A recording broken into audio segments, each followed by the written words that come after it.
about staying here overnight. So I brought this book for us to read as our bedtime story. It's called Wemberly Worried.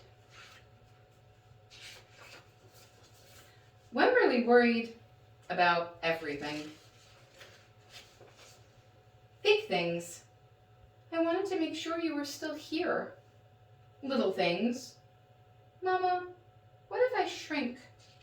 And things in between. Wemberly worried in the morning. She worried at night.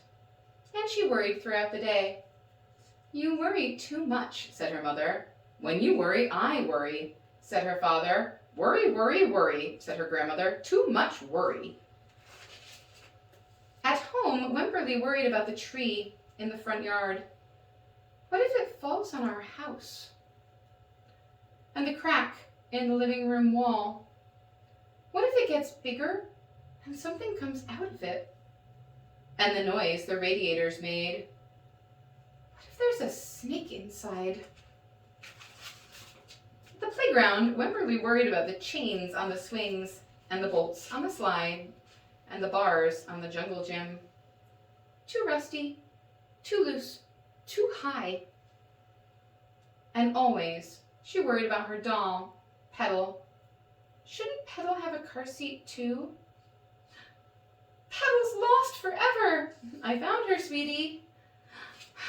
I'll wait for you, Petal.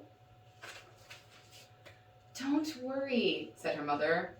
Don't worry, said her father. But Wemberly worried. She worried and worried and worried. When Wemberly was especially worried, she rubbed Petal's ears.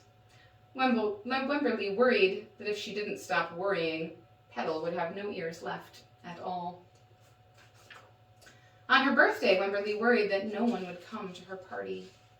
See, said her mother, there was nothing to worry about. But then Wemberly worried that there wouldn't be enough cake.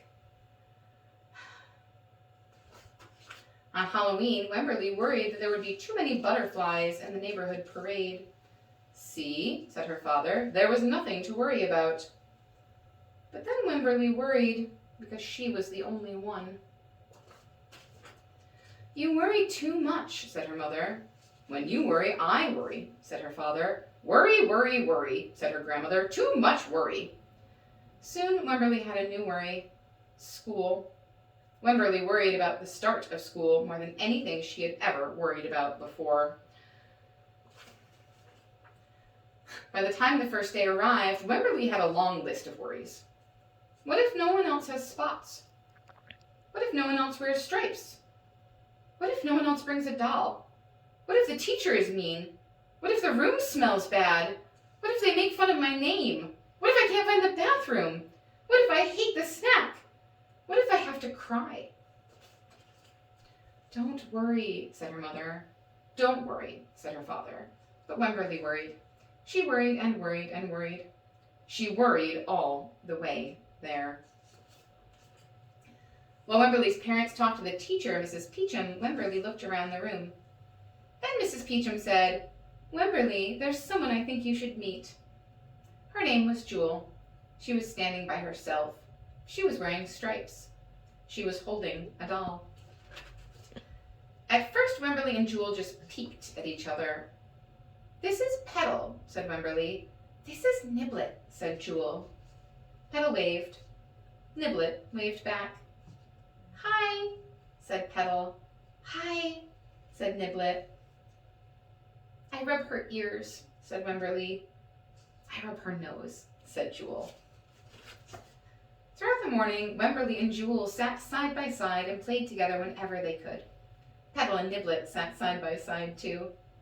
Wemberly worried, but no more than usual, and sometimes even less. Before Wemberly knew it, it was time to go home. Come back tomorrow, called Mrs. Peachum as the students walked out the door. Wemberly turned and smiled and waved. I will, she said. Don't worry.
We light this chalice for the warmth of love, the light of truth, and the energy of action.